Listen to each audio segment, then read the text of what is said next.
Welcome everyone. This is Muninder Sambi. I'm part of the cloud networking team. Today I'm joined here with Bikash Koley, who leads the global network and infrastructure team here at Google. And we're going to explore about Google's network evolution and why a new approach is essential for the future. As you know, over the 2 decades and a half, we have built a global network that today powers some of the most demanding applications in the world. But the landscape is changing very rapidly, as we all know, especially with AI. And we're very excited to deliver the next set of innovations that we're very confident are going to delight our customers and our users in the coming days. Now, we are in a very new environment where, as we all know, everyone's talking about AI. Yes. And AI is going to be fundamentally changing how we have thought about networking in the past. In your perspective, what does AI really bring that is so unique for us to think about challenges that the network needs to solve for? Yeah, you're absolutely right, Muninder. I genuinely believe that this is a huge inflection to network and other technologies. There are a new set of challenges that require pretty fundamental rethinking of our network to address the need that the AI applications such as Gemini are bringing on top of our network, but also what our large customers are requiring us to deliver. You know, the way to think about the AI era is that the wide area network is the new local area network. What do I mean by that? If you think of our foundation model, Gemini, when we train Gemini, it not only uses TPU clusters or GPU clusters that are within a single data center, it uses clusters between data centers within a campus, and in fact, it uses clusters between campuses or between metros spanning regions. So what we had to solve with the wide area network is to take the data center fabric and expand it between metros without losing any of the throughput or performance. If you think about it, what it really allows you to do when you're training these very large models, all of a sudden your continent is the data center. You're not limited. The entire world. The entire world is your data center at that point. And the mental model of I only have chips within a building, that all of a sudden expands, and you can really do magical things with our technology such as TPUs that are now, a very large number of them can be used for training this model. It's not something that just Google applications are demanding. Our very demanding cloud AI customers that use our infrastructure for either training or even inference, or in some cases fine-tuning, they all need very, very similar scale. So the scaling need really became exponential in this era. One of the other very interesting change that you see with these large ML applications is that they have very bursty traffic pattern, and they create what we call elephant flows. And so again, the network architecture had to evolve and really enable this very large bursty elephant flows for these training applications to happen, and in some cases across the wide area network. The second very big part is reliability. When we're training these very large models, we're using very, very large numbers of TPUs and GPUs, which are, of course, very expensive. And you don't want them to be idle during the training process because the network is not there. It is also very disruptive for the quality of the model that you're training as you're doing it. So it's very important that the network remains up for this very large and long training run that are happening often across the regions, but of course within campuses. Other sort of very evolving space with AI is that there are new regulations and policy frameworks that are coming across the world, and they're different in different countries, which puts the onus on us, both for Google as well as the Google Cloud customers, to be compliant to those regulations and policy.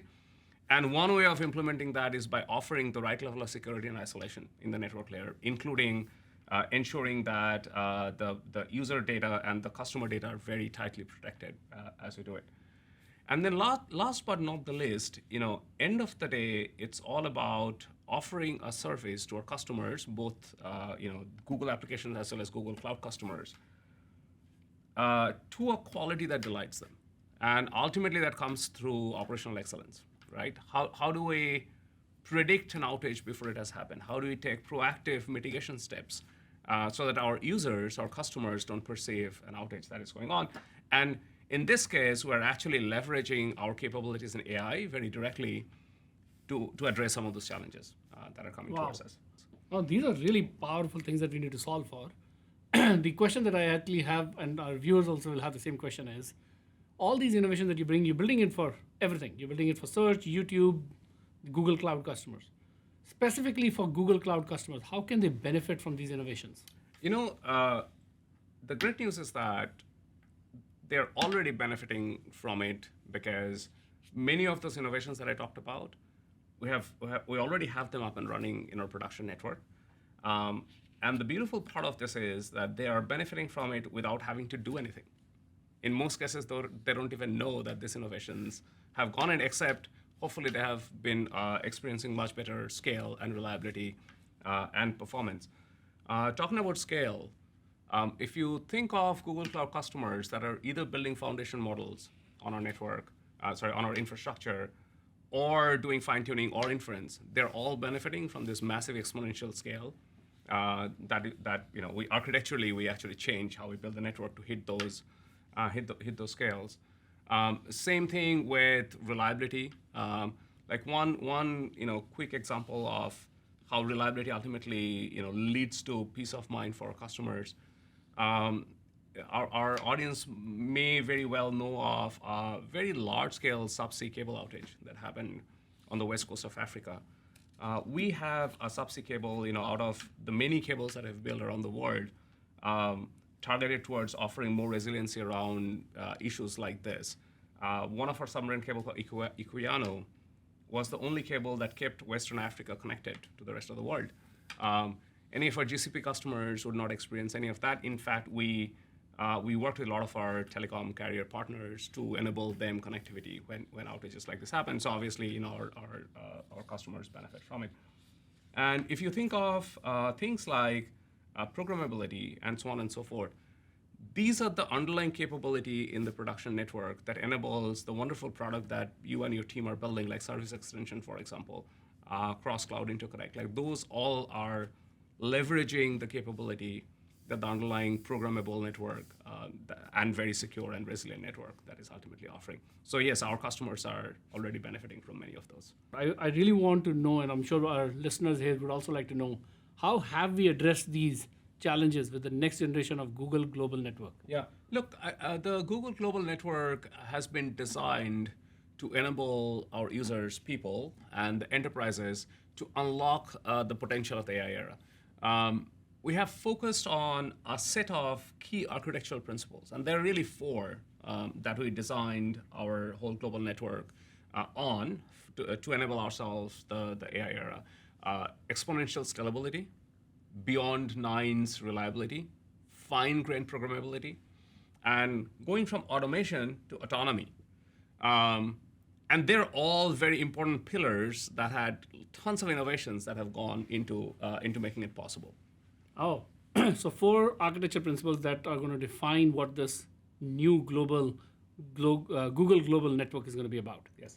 So let's start with scalability then.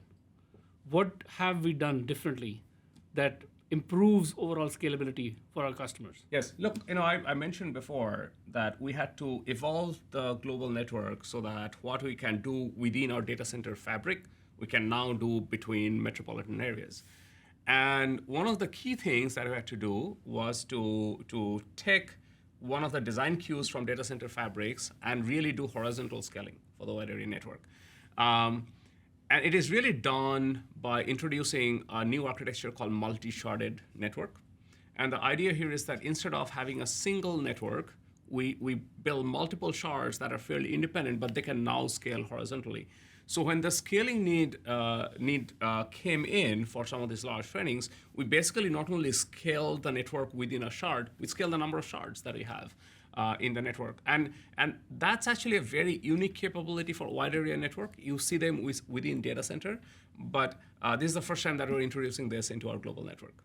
Wow, and I think this connects back to when you said the WAN is a new LAN. Yes. So you're extending capabilities that are probably in our data center. Yes. Extending it onto the WAN. That's right. Now, for our users, not everyone probably would have understood multi-shard. And especially around, does each shard have its own control, management, and data plane? Yes. Look, you talk to a lot of customers. I talk to a lot of customers. When you talk to a CIO or SVP of networking at a large Fortune 500 company, all of them tell us that when they design their enterprise WAN, they almost always buy services from multiple ISPs. And that is one way of getting more resiliency on the network. What we're ultimately building for them is how you can come to Google Cloud and get the same experience of having multiple ISPs without having the complexities of managing this multiple ISPs. And that's what we're really doing with multi-sharded. So when you talk about shards, you can visualize a plane. It's not just the data plane that is independent.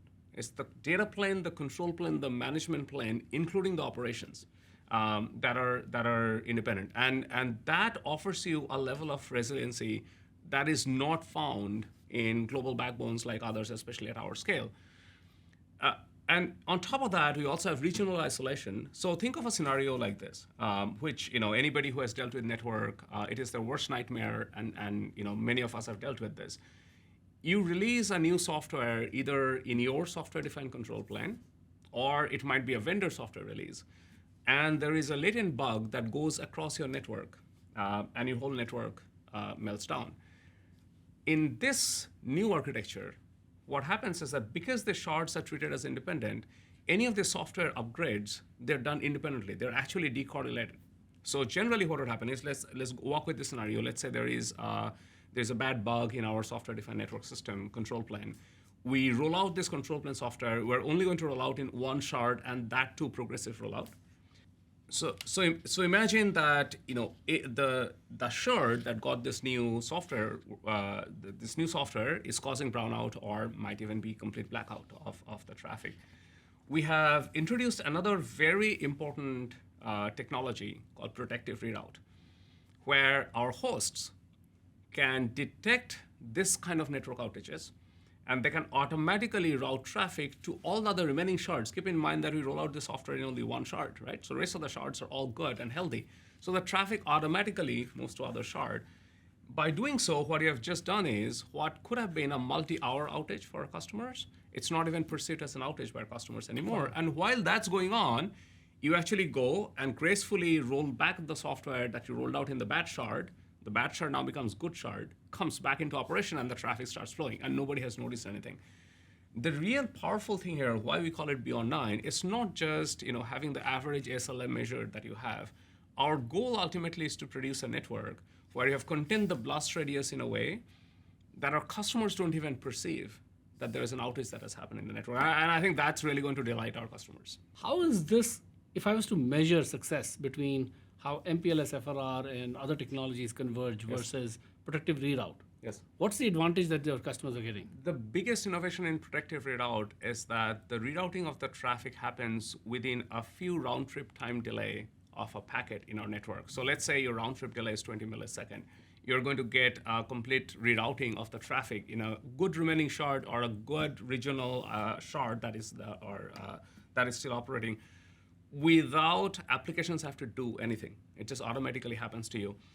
And the beautiful thing is it goes hands in hand with this multi-sharded network technology that we have produced.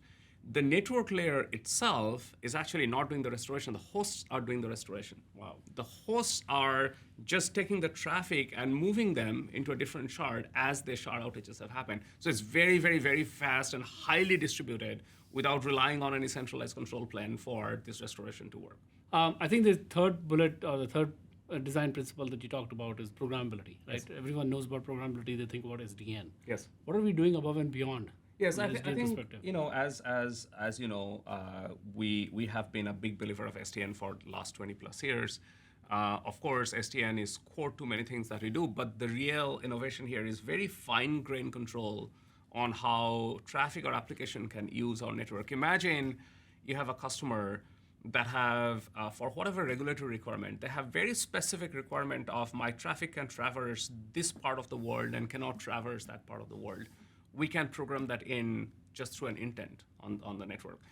And the real thing that happens with that is you can, and you are taking advantage of this capability to build products that were not easy to build before, because this fine-grained control did not exist, whether it is for sovereignty, whether it is for multi-tenancy, whether it's for end-to-end security.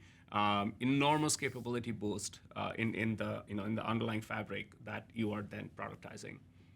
So our cloud customers obviously define intent, And let's say one of the intents is I want to have a network diverse path that does not go through a certain continent, given Yes. some of the geopolitical Yes. situations that are there. They can now leverage this global network that you've built Yes. that's highly scalable, highly resilient, but also provide network path diversity just by defining an intent. That's correct. That's correct.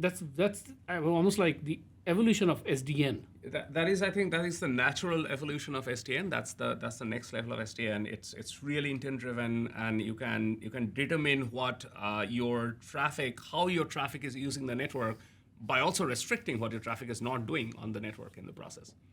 Now, I think we talk about a lot about talked about automation to autonomous, Yes. but you talked about programmability, intent based, anything is typically tied in people's mind as automation. Yes. What does this autonomous thing mean, and what does it mean from going from automation to autonomy Yes. that we are doing in our network? It has been a journey.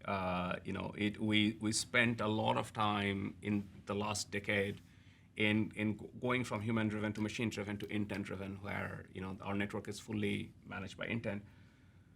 What we're able to do with an autonomous network is applying the power of ML in providing actionable intelligence and acting on it in a closed loop system, so that the network plans itself, the network heals itself, the system enables operators to troubleshoot faster, to do root cause analysis in a much faster way.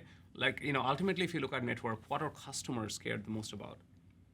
They ultimately want a very reliable, highly performant network at the lowest cost that they can buy, right? And part of that comes from how good your planning is, so that you are driving the most efficiency that you can from the network by using ML models, especially graph neural network. We have been able to produce network models that are highly, highly efficient, yet it guarantees reliability, as we discussed before. Similar thing with root cause analysis. There are two aspects of that. One aspect of that is when you have an outage, if you look at the time spent in mitigating the outage, a very large fraction of the time goes into finding the root cause, because the mitigation itself doesn't take that long once you find the root cause, once you know it. And it's true with almost anybody that operates the network.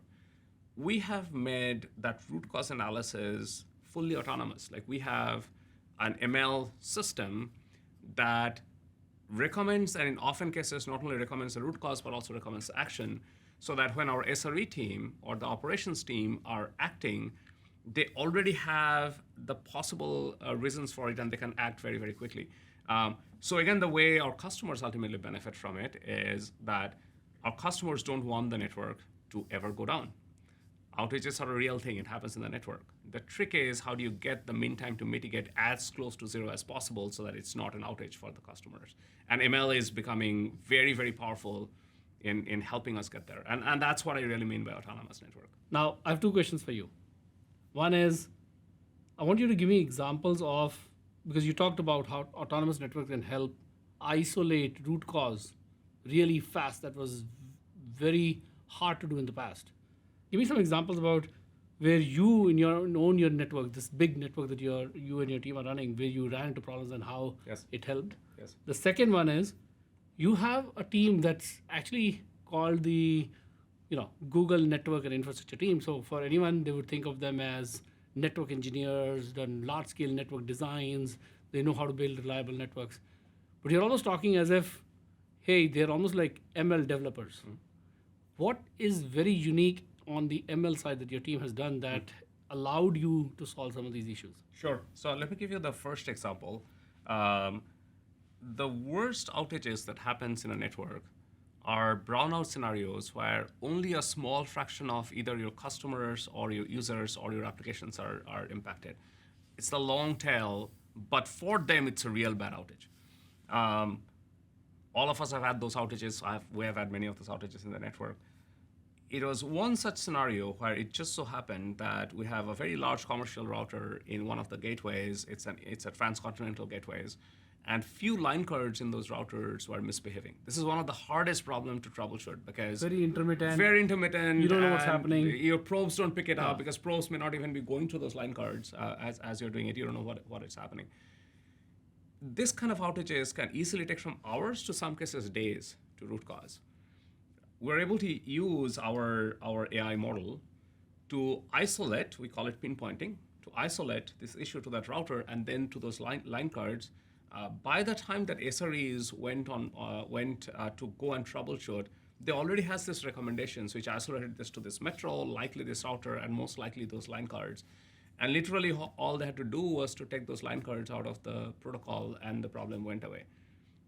For those customers that are unfortunate to have their traffic going through those line cards, for them what could have been a day-long outage became like a minute-long outage.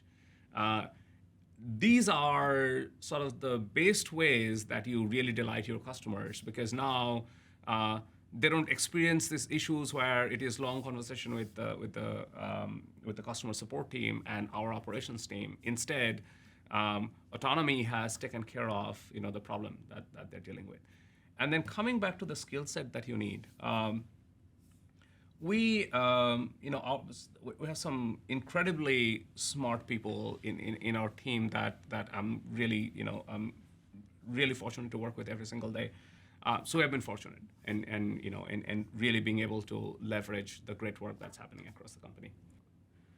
Bikash, I really want to thank you. This is amazing technology. Our customers, as you can see, might be as excited as I am. I hope you find this discussion really insightful. We definitely recommend that you go listen to the Cloud Next sessions that Bikash and team have done. And if you want to learn more, please go out to our webpage on google.com, and there will be details on this particular session. Thank you very much, Muninder. And I wanted to thank the team as well for coming up with all of these great innovations that our customers now benefit from. Thank you so much.